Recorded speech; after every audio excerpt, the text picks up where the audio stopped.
Good morning and welcome to Our Issues Milwaukee. I'm your host, Andrea Williams. Our focus today will begin with a look at the disparities in academics and life outcomes for Black and Latino boys and young men. Last year, the National Campaign for Black Male Achievement selected Milwaukee as one of 5 priority cities to identify proven strategies and to coordinate resources to improve outcomes for boys and men of color. And here to tell us about Milwaukee Public Schools Department of Black and Latino Male Achievement is co-director Lanelle Ramey. We're also being joined by mentor, poet, and author Kwabena Antoine Nixon. Good morning, fellas. Good morning. Good morning. Glad to have you both here. And we're going to start off, Lanelle, if you would tell us about the Department of Black and Latino Male Achievement. Absolutely. Well, it's a brand new department that's under the umbrella of the superintendent, actually, in the Milwaukee Public Schools. The department just was created in August of 2017. We're a department of 5, where our objective is to work directly with our Black and Latino boys in our school district. We work in everything from promoting positive narratives to how do we increase mentorship. We're even looking at how to improve academics and the culture and the climate within the school itself. So again, brand new department, but we're very excited and we're putting together the strategies now to put forth efforts in the school. Yeah, and watch this department continue to grow, I'm sure. So you are a graduate of Riverside High School and Marquette University, yes. And you bring a wealth of experience with you as a former senior director of programs at the Boys and Girls Clubs of Greater Milwaukee. So with that experience, what do you hope to achieve for young people through this program? Well, the first thing I would say is self-identity. How do we improve our young boys of color being able to see themselves in anything they want to do? Unfortunately, in the city of Milwaukee, which is an extremely segregated city, the lines kind of have our young boys of color not seeing themselves be able to progress in a certain way. So my goal is to really put them in position to see themselves as anything they want to be in life, whether professionally, academically, and stop being, I think, framed or boxed into an area of not being able to be successful and not being able to graduate high school and not be able to get good grades. I really want to eliminate that stigma that sits in front of our young boys of color and really transform them into being able to see themselves in a better way. Yeah, just kind of realizing that somebody else's perception of you doesn't necessarily have to be your reality. Exactly. Yeah, so Kwabena, you've been on this show numerous times now. We've discussed mentoring, your poetry, your books, all those things, and you, of course, are a native of Chicago and have worked with young people in many different capacities, including the I Will Not Die Young campaign with Muhib Dyer. So I would like for you to explain your involvement with this department and what you're bringing to the table. Well, Lanelle and I guess things come full circle because the first position I got when I moved to Milwaukee, we worked together. And these are conversations we were having. So to be working with him now is an amazing thing. My job is to, better yet to say, is to collaborate, to use what I'm already doing, the spoken word, the writing, and my access and connection to different men in the community to help them shape their narrative, young men. I'll bring in other men that we know in the community who have went through these circumstances, navigated through it, and have a triumphant story at the end. So I've been just kind of like I guess you would say, a partner with the brothers over at in MPS. So my main thing is just coming in and helping shape the narrative and using the energy that we created with my good brother Muhib Dyer. Yeah, and this is a concept of it taking a village, kind of bringing Without together all of what you have experienced as men and helping these young men really see, like you said, beyond what's right in front of them.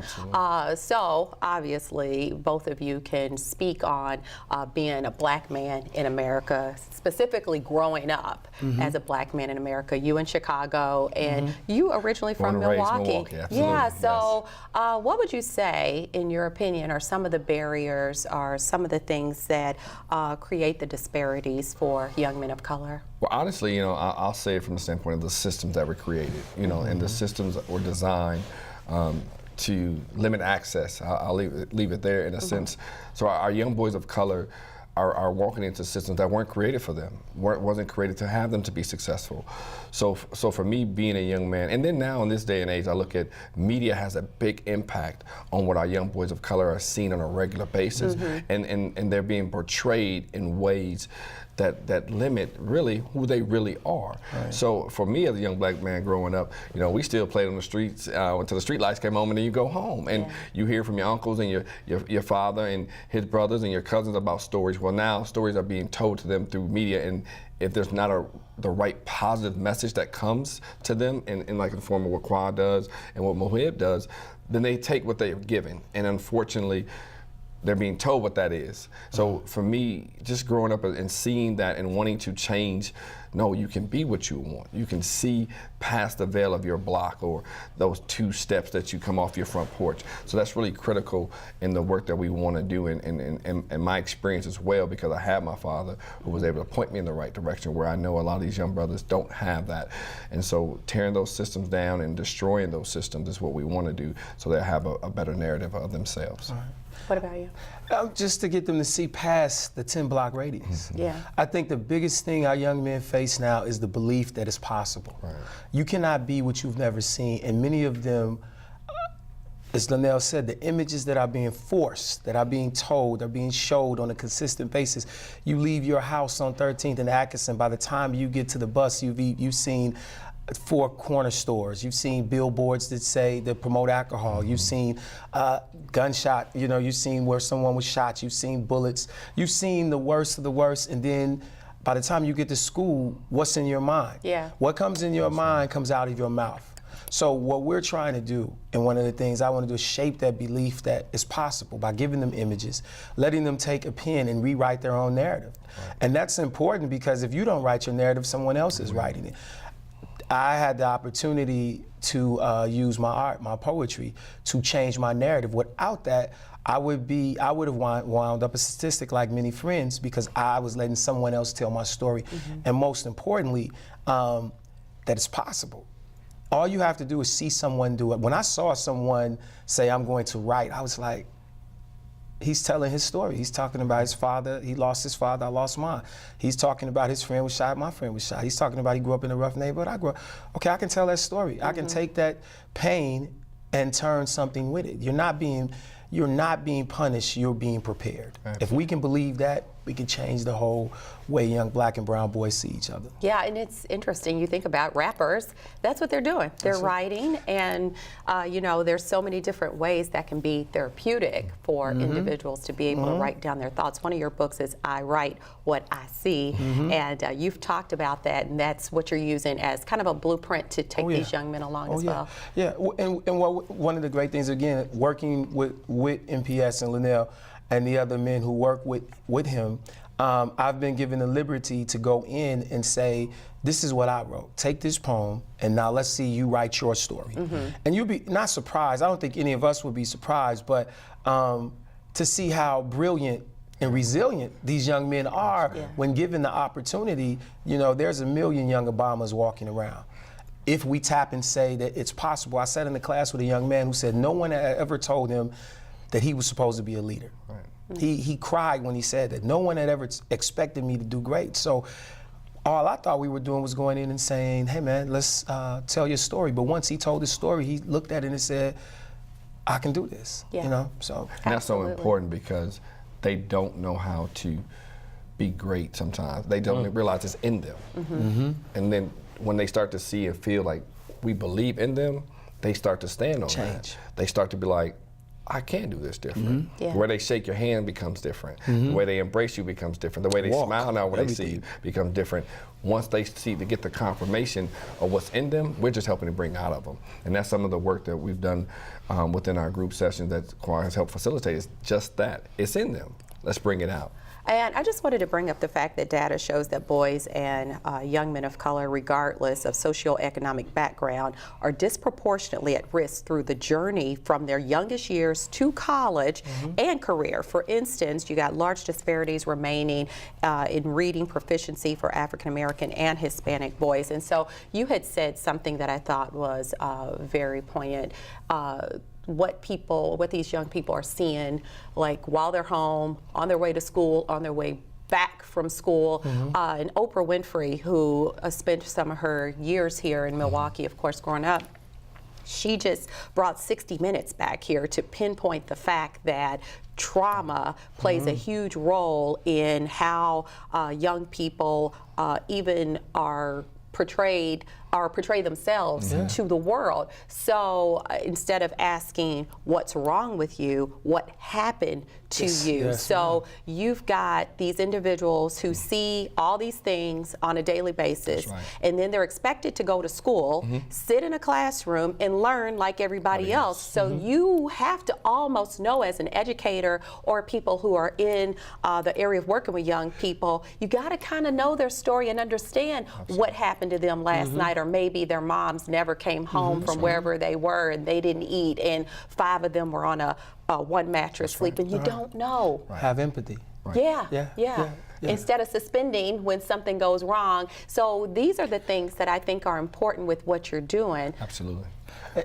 I just want, if you don't mind, when you said suspend, you know, if we're I know talking, that's a whole other conversation. but it is. But it's almost like, as Lanelle stated, and I can say it on this level. It's like, are you feeding the beast, right? Because when you're suspending, correct, you are somewhat preparing for punishment. And then after you're preparing for punishment, it becomes, well, when I do this, this is what happens.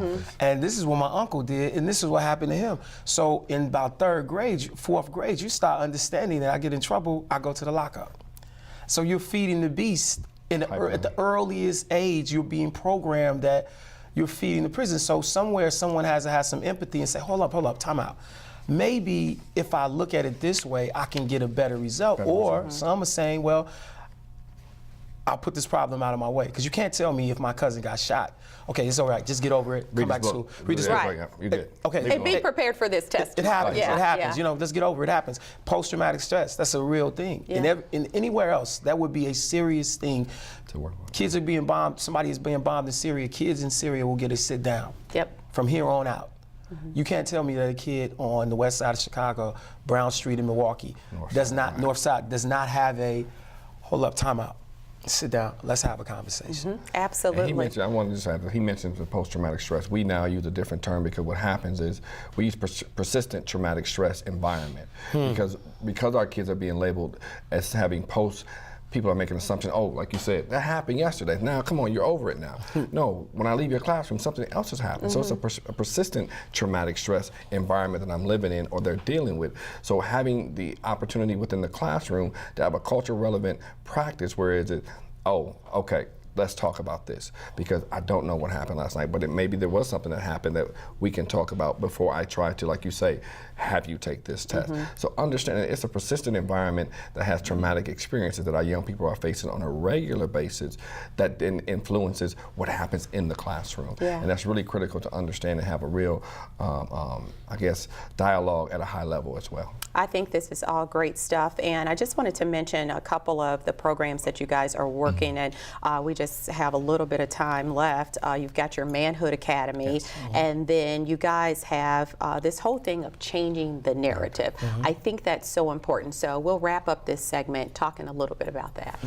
A little bit of what we'll say positive narrative change in multiple ways. One, getting them to understand that the kings they are inside and bringing out the greatness in them, but also being able to see themselves in different spaces. Like we're partnering right now with an organization called Arch Start, where we're actually having the young men give a vision of who they see themselves in the future, a powerful message, and then we're bringing in photographers from around the country to photograph them in a way that has a professional look, and then those kids get to see themselves in a way that they didn't even know existed, right? So we want to encourage them to continue to see themselves in that way and at that positive message. So that's just one way we're doing it. We're telling stories about our young men in a different way, not just about the young man that won the basketball championship, right? And that was all he did. No, we want to tell a story about that young man who struggled in high school as a freshman at a 1.5, but now he's at a 2.5, and he pushed through to get to that point. So we want to tell a multitude of messages for our young people. Yeah, well, I love the passion that's there, and it's amazing to know that this is a new program. So just imagine what it's going to be doing in 5 years. Looking forward to